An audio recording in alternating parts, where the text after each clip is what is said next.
Olá a todos, sejam muito bem-vindos novamente a mais um Saúde em Foco.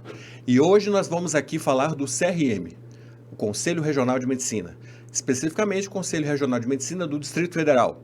E mantendo o foco ali do nosso primeiro programa, nossos primeiros programas, o tema vai ser CRM ontem, hoje e amanhã.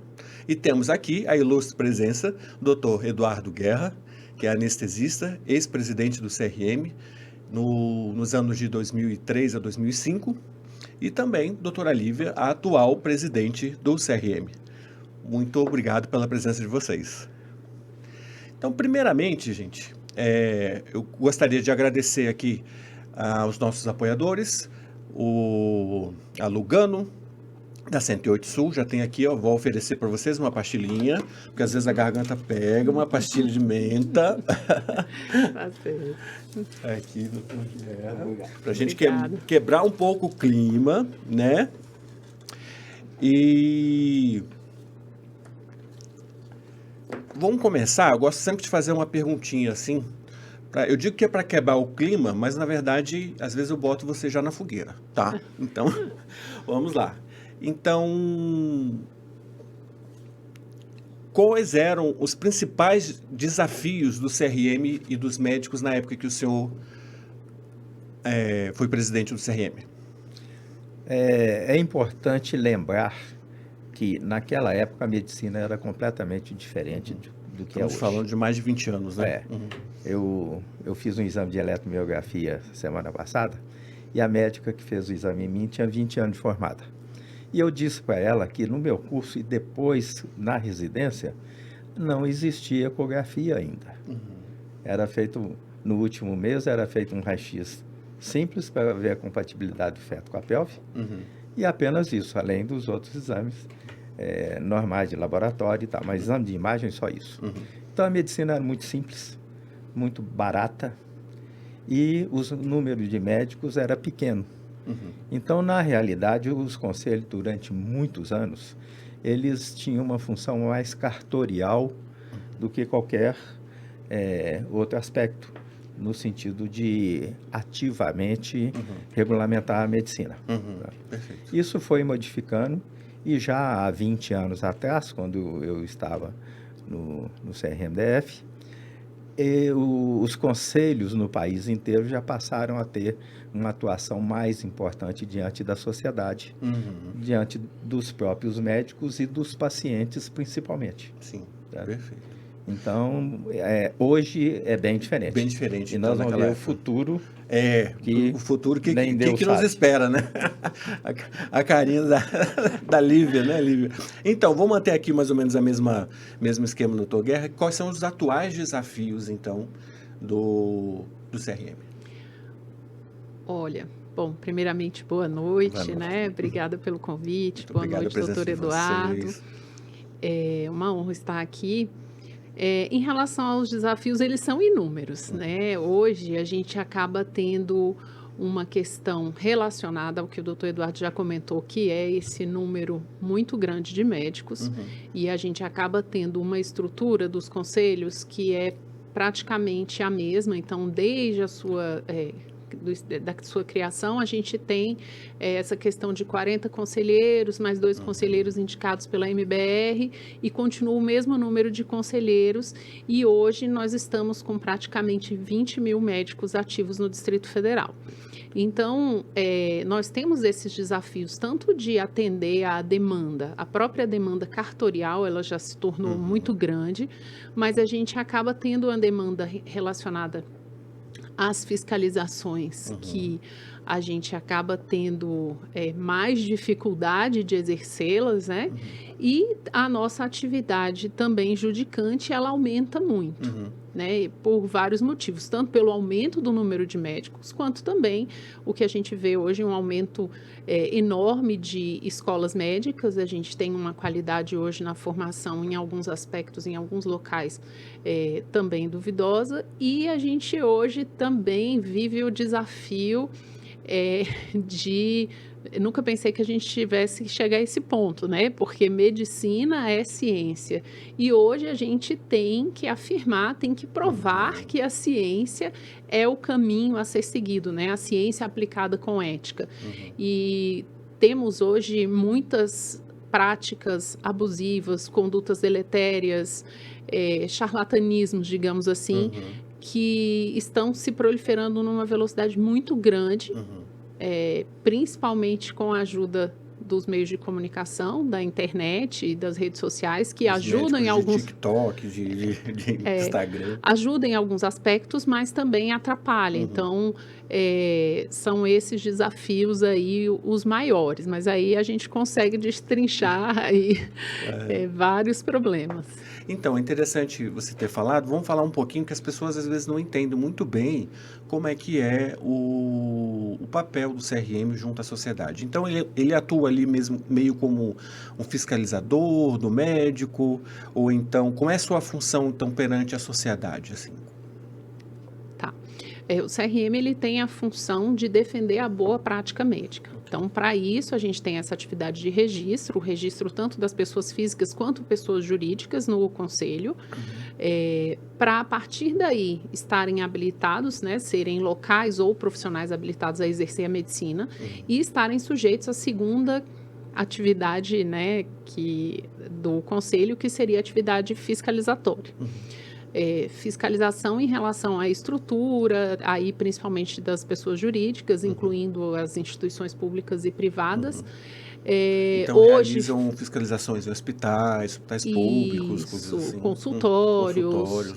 E também hoje a gente tem a atividade de fiscalização de redes sociais. Veja só. Interessante. Veja só. E quando se percebe algum indício de infração, ou pelas fiscalizações, ou alguma denúncia chega até o conselho, toda e qualquer denúncia, ela precisa ser apurada. Então, a gente recebe a denúncia, a presidência recebe a denúncia e encaminha para a corregedoria. Nunca um membro do conselho pode... Essa denúncia pode vir de qualquer pessoa da população? Tem um canal de ouvidoria? Sim. Okay.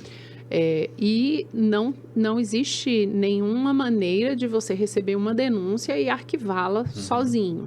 Mesmo que seja algo não relacionado ao exercício da prática médica, que infelizmente às vezes acontece algumas confusões, até por essa questão de entender os papéis, a gente precisa do aval também da corregedoria para fazer essa análise, se não for procedente. Se for procedente, abre-se sindicância e a partir daí se desenrolam esses trabalhos da atividade judicante, da corregedoria e o que na verdade são as ações mais famosas, digamos assim, do conselho, né? Conselho. Em relação a como funciona assim um julgamento, vamos dizer assim, vamos falar nessas palavras, não é bem isso, né? Mas chegou a denúncia, a pessoa é denunciada, vocês têm que investigar. Como é que funciona essa investigação? Bom, primeiro, a denúncia, quando ela é procedente, ela é aberta uma sindicância para apurar. Tá? Então, nessa fase de sindicância, são analisadas as questões que foram abordadas na denúncia, mas também o que a gente pede a manifestação do médico. Nesse momento, se procede a denúncia primeiramente. Né? E aí é atribuído a um dos conselheiros essa atividade. Ele é o sindicante, ele é o responsável por essa apuração preliminar. Então, o próprio nome já está dizendo, é uma sindicância, ainda não é um processo. Caso haja algum indício, então não é nesse momento que se prova que teve uma infração ética, em caso haja algum indício de infração ética, é que o conselheiro ele leva para uma câmara de sindicância com pelo menos 5 conselheiros para apurar, e aí ele coloca o relatório com base nos dados que ele tem. E a partir daí pode ter uma decisão de arquivar a sindicância se não for encontrado nada, nenhum indício de infração ética. Pode haver a audiência de conciliação entre as partes, dependendo do que aconteceu. Quando é uma denúncia, muitas vezes por notícia de fato, não tem um autor da denúncia, mas principalmente vem alguma coisa da imprensa, ou do Ministério Público, ou da delegacia, a gente assume a denúncia. Então, o CRM é que assume como denunciante ex officio. E aí, nesse caso, pode ser estabelecido um termo de ajuste de conduta, dependendo do que for a infração. Então, principalmente essas questões relacionadas a redes sociais hoje, porque muitas vezes é desconhecimento mesmo, né? Ainda que a gente tenha que conhecer o Código de Ética Médica e todas as resoluções, mas muitas vezes é desconhecimento, é uma pessoa que nunca cometeu nenhum ilícito, e aí, numa conversa, você estabelece um ajuste de conduta. E existem os casos que viram processos éticos, né? Então, é uma minoria. Claro que, proporcionalmente, isso vem aumentando pelo número de pessoas exercendo a medicina, mas isso ainda é uma minoria. E aí, a partir quando se torna um processo, aí outro conselheiro assume como instrutor, aí sim é um rito processual. Então, podem ser arroladas testemunhas, prontuário, às vezes solicita fiscalização. Tem uma série de trâmites até o processo ser concluído, instruído, e depois é que encaminha para uma sessão de julgamento. Entendi. Perfeito. Quero fazer duas observações. Por favor. Primeiro, é muito difícil julgar pares. Sim. Imagine, Era uma pergunta que eu ia fazer. Assim, imagine, as pessoas têm, às vezes, a ideia de haver um corporativismo, uma coisa assim. Isso, como é que imagine funciona? um juiz julgando outro juiz. Né? E o corporativismo dentro do judiciário é muito grande. Né? Então, é difícil essa parte judicante. Por quê? Tem que se ter a devida isenção, Sim. né? E uma devida apuração dos fatos também. Né?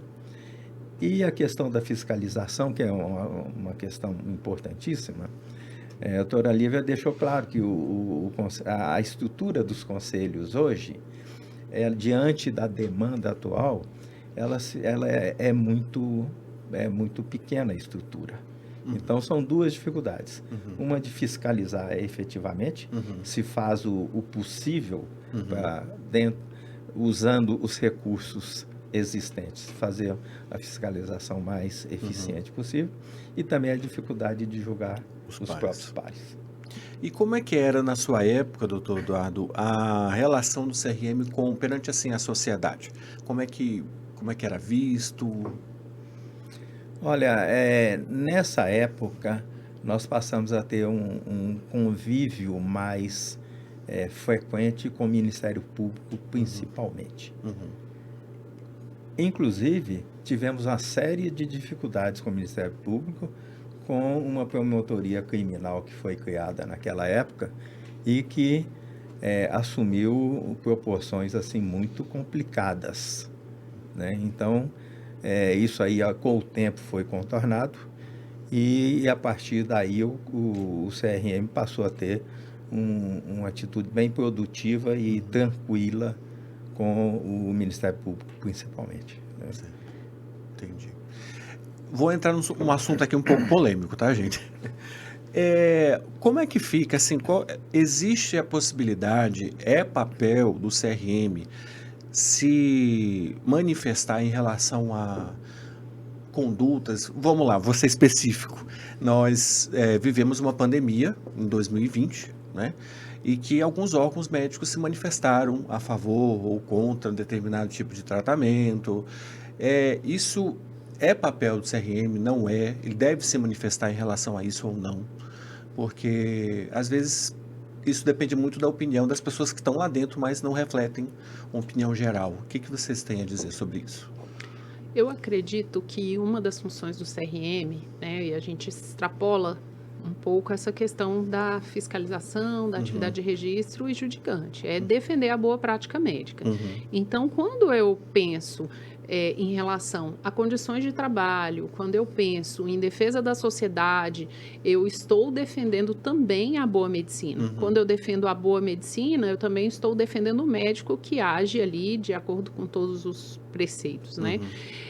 Então, eu acredito que diante de uma situação de calamidade ou de saúde pública, em relação aos protocolos científicos, eu acredito que, em primeiro lugar, quem deve se manifestar são as sociedades de especialidades, as sociedades, né? Então, a MBR pessoas afiliadas ou AMB na situação. Mas em relação a medidas que possam envolver risco à saúde ou alterações que possam interferir na conduta médica ética, né, e que claramente se observa que está havendo um desvio ou recomendações que são errôneas e que são aleatórias, digamos assim, para usar bastante eufemismo, eu acredito que deva intervir sim e tem que se posicionar defendendo a boa prática. E no caso, você tem que fazer essa defesa da ciência, né? Porque a medicina, ela surgiu, né? Não há boa prática médica sem ética. E não há de medicina dissociada da ciência. Sim. Mas nisso, então, você vai defender um papel ético, assim, não tomar um certo posicionamento, por exemplo, de uma conduta. No tratamento X, por exemplo, na pandemia devia ser usado o tratamento X ou Y. É difícil você colocar isso para mim, porque eu sou infectologista, né? Então exatamente. Eu sei que você está na sua área. Na pandemia, eu trabalhei muito e reclamei muito, né? E, assim, mas você não estava no CRM ainda, não estava, né? Mas acho que, inclusive, foi um dos motivos pelos quais a gente se juntou e buscou uma mudança. Eu acredito que existe sempre uma confusão do que é a autonomia médica. A autonomia médica, ela jamais pode ser confundida com onipotência, né? Eu tenho autonomia para escolher o melhor tratamento para o meu paciente diante das melhores evidências científicas.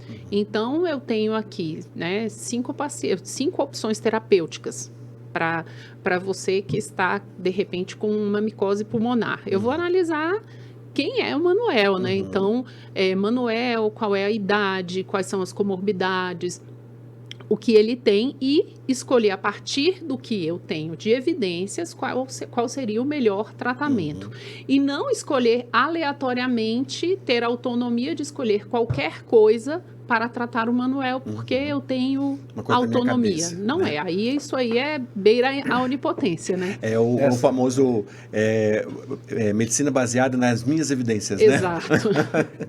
Isso que foi colocado agora é fundamental, porque eu já vi médico dizer que o protocolo restringe a autonomia do médico. Isso é uma coisa, assim, absurda.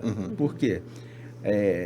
O médico, ele deve entender que os protocolos são uma defesa dele e do paciente. Sim. De todos os dois. Sim.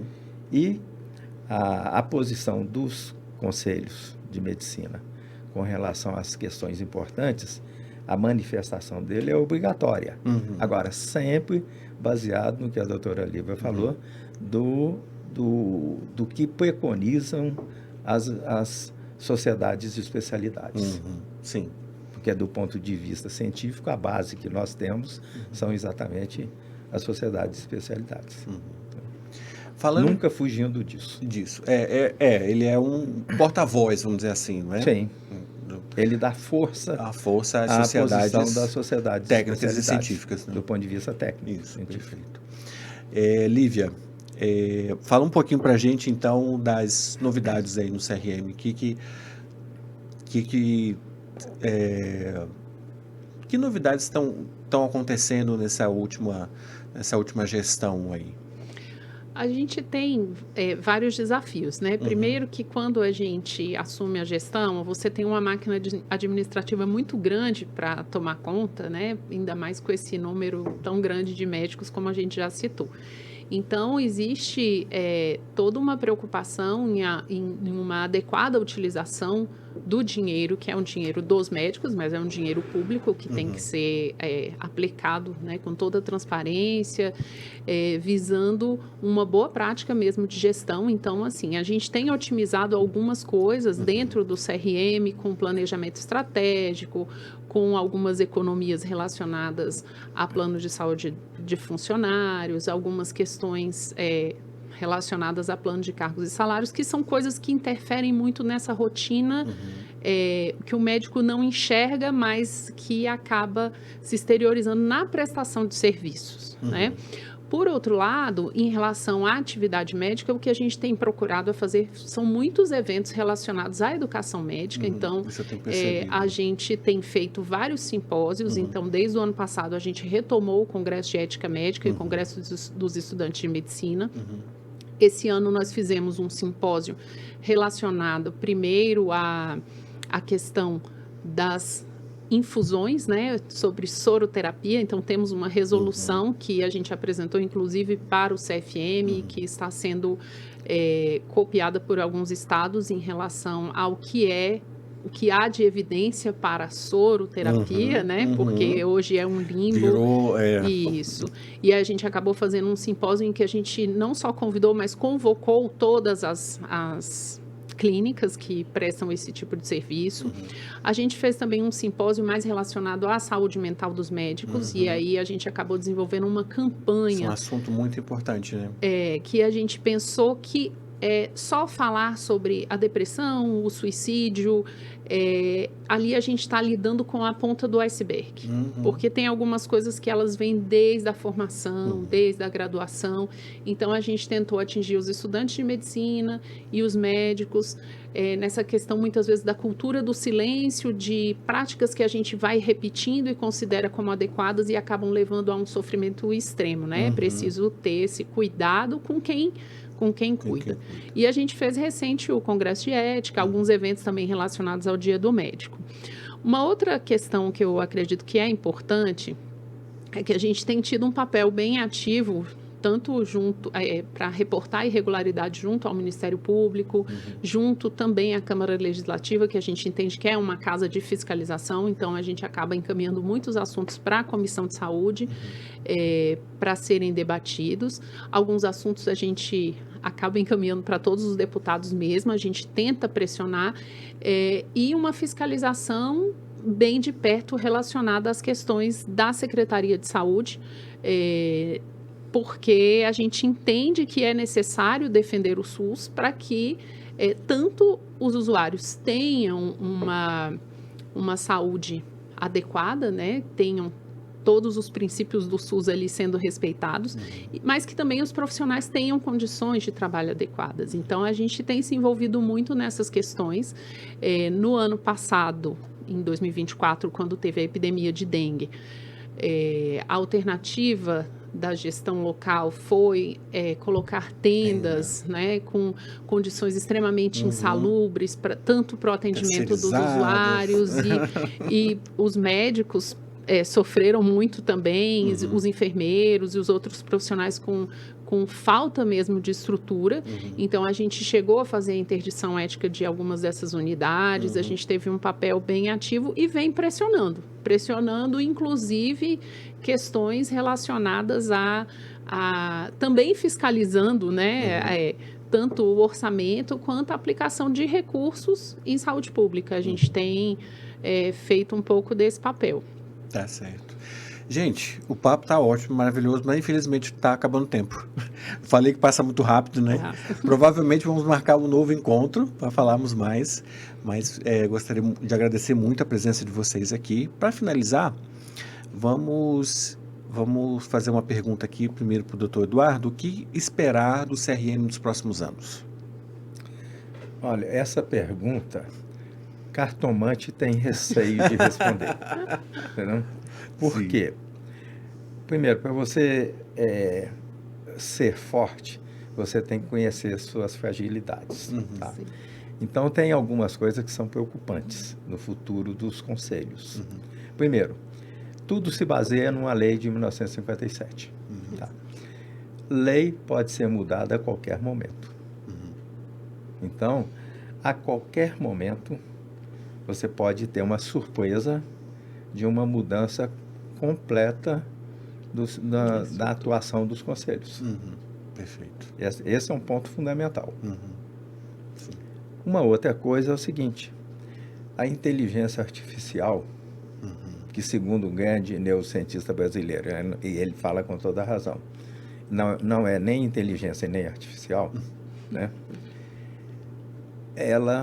As consequências dela nos vários ramos do país, da sociedade, das instituições são difíceis de prever. Então, eu só vou colocar essas duas pequenas coisas, que é a questão legal, de uma lei que regulamenta, que pode ser mudada, e também das repercussões na sociedade em geral e nas instituições, do que pode vir da inteligência, do uso da inteligência artificial. Perfeito. Excelentes palavras.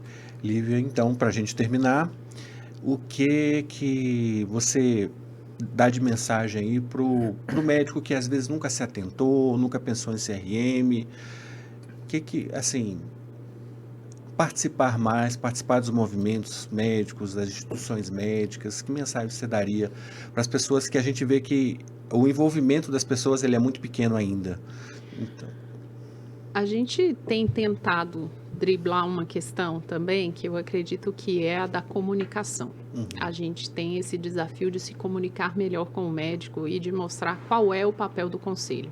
Acredito que exista ainda um pouco de confusão de qual é o papel de cada entidade, muitas vezes se confunde com o papel, muitas vezes, do sindicato, mas entender que nós temos essa função de tentar ser guardiões da boa prática médica, né, como eu já tinha colocado anteriormente, e isso inclui a defesa das condições, né, de trabalho, sejam elas na rede pública ou na rede privada, né, a defesa de uma boa prática baseada na ciência, em evidências científicas, e também defender, né, ter respeito ali ao usuário, ao paciente, né? A medicina, ela só tem razão de existir porque existem os pacientes, né? E eles têm que ser o centro do nosso cuidado. Então, até quando o doutor Eduardo coloca essa questão da inteligência artificial, a gente precisa ficar muito atento para saber o que de fato dali é científico, é baseado em evidências, ou é só porque, dependendo do prompt que se coloca, a gente tem uma resposta muito inadequada, e a gente vai ter que saber como lidar com essas questões daqui para frente, né? Mas eu acredito que a mensagem que tem que ficar é que, mesmo com o auxílio da inteligência artificial, que hoje é uma realidade... Não vamos fugir disso. Não, muito pelo contrário, a gente já usa, todo mundo, né? Sim. Tem algum tipo usa no seu cotidiano, mas é importante entender que não substitui a escuta empática, o olhar atento, o diálogo, né? Porque muitas vezes só em olhar a outra pessoa, a sua capacidade de escuta, a partir dali você consegue estabelecer uma boa relação médico-paciente.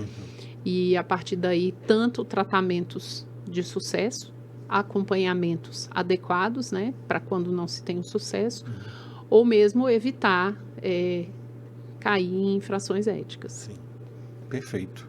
Mais uma vez, então, agradecendo aqui a presença de vocês, extremamente enriquecedor o nosso debate. Agradecendo mais uma vez os nossos apoiadores, a Lugano da 108 Sul, porque eu já ia esquecendo um negócio aqui, gente. Ninguém sai de mão abanando, tá, gente? Então, nós temos aqui um pequeno lembrança, tá, para vocês, a sacola do programa, Saúde em Foco, a caneca, dessas que a gente tem aqui, ok?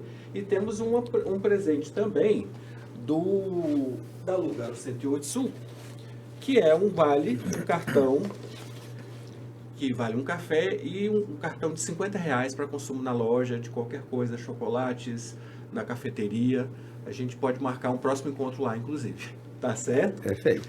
Então, muito obrigado mais uma vez a Lugano. Aqui para você, Lívia. Obrigada.